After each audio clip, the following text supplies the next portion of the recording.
Hello and welcome to episode 1 of How I Took That Photo by me, Joshua Dunlop of expertphotography.com. Today we're going to be looking at how I took this photo of Balcombe Viaduct in the south of England. Before we get started, I'm going to just quickly show you where I took this photo.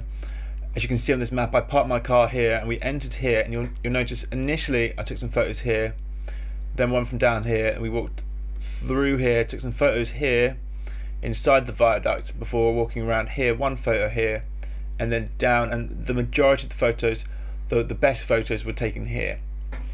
So let's get started. We're going to look at the first photo I took when I got out of the car. Now this is just a quick photo right off the bat, just to see what my frame will capture. Initially I was drawn to these lines, this pathway, but obviously it doesn't really lead you anywhere in particular, it leads you out of the frame, which is not what you want. So this photo wasn't really much good. Next I took a couple of photos with the idea that I could maybe take a panorama photo, but I didn't really like it. I thought I knew pretty much straight away that I'd have to go and take a photo from the other side of the viaduct to get the best results, and that's what I eventually did. So the next we went inside the viaduct, and as you can see in here, there's a nice repetition. There's frames within a frame, and it goes on for quite a while. But the main problem we had here was that the lighting for the time of the day wasn't really suitable to take good, dramatic, interesting looking photos here. It's not what I had in mind when I came to the viaduct, and I'd actually come during one of the golden hours, the hour before the sunset. The golden hours, if you don't know, is the hour before the sun sets and the hour after the sun rises, where the sun is really low in the sky and you get this nice low soft light. You get lots of shadows and depth in your images. So this wasn't what I came for, and this wasn't what I ended up taking most of the photos of. As we finished, we got out of the viaduct and took it from the left hand side of the viaduct. And as you can see, it didn't, although it's quite a nice structure, it's a nice image, I didn't really like it. You can see here, I thought maybe I could make an HDR photo, but ultimately I knew that I was still on the wrong side of the viaduct. And they say whatever doesn't add to your photo really takes away from your photos, and I found that in the bottom of this photo you get these fence posts where the barbed wire fence is going through, and it's doing nothing but to distract from the photo, and that's something I'm always looking for. If it's not adding, it's taken away. So what we did is we walked out into the field, and about halfway around, sorry, let's go back, about halfway around I took this photo. Now the problem with this photo, although it's getting better, there's a nicer light, there's nice contrast, there's a train going over the viaduct.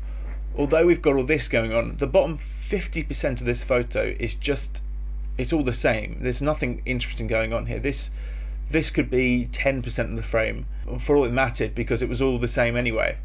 So I knew I need something better. Let's keep walking around, and this is where we start to walk around this part of the frame here. Now bear in mind, this is in the evening and the sun is setting in the west. The sun's setting over here and the light is coming through here like this. So back to the photos.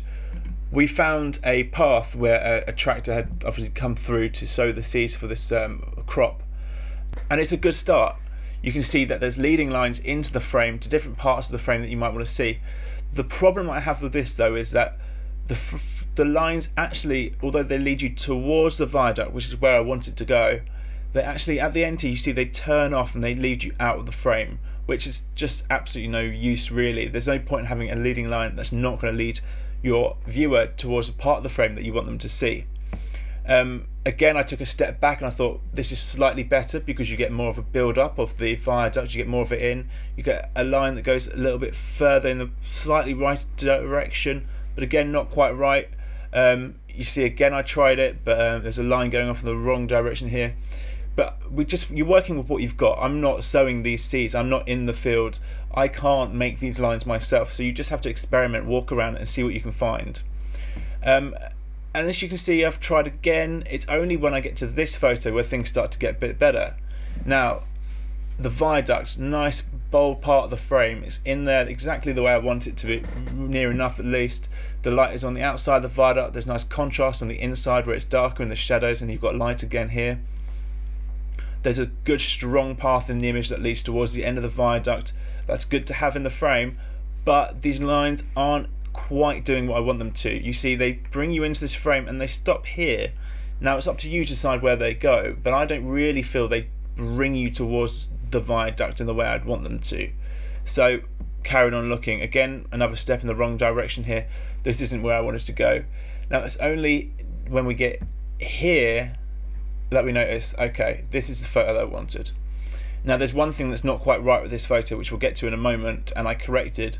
But overall, this is what a photo I was happy with. You've got the nice leading lights, and obviously this has been processed too. You've got leading lines leading you right into the frame, and you've got a little turn there, and I think it really brings you in to the right part. There's no more distracting bushes on the left hand side here. The viaduct, as I said before, the lighting is good. It's got a nice part of the frame. You've got diagonal lines leading you towards the end of the viaduct. There's repetition. There's long, strong vertical lines that give a feeling of strength in the structure. It's a good photo, in my opinion. It's a good photo because the lighting in particular really helps. You see the lights exactly where I want it to be on the viaduct, and because the light is not shining directly down off the crop, you get to see shadows within it, and that adds depth and interest into your photo. One more thing to do with composition is the rule of thirds.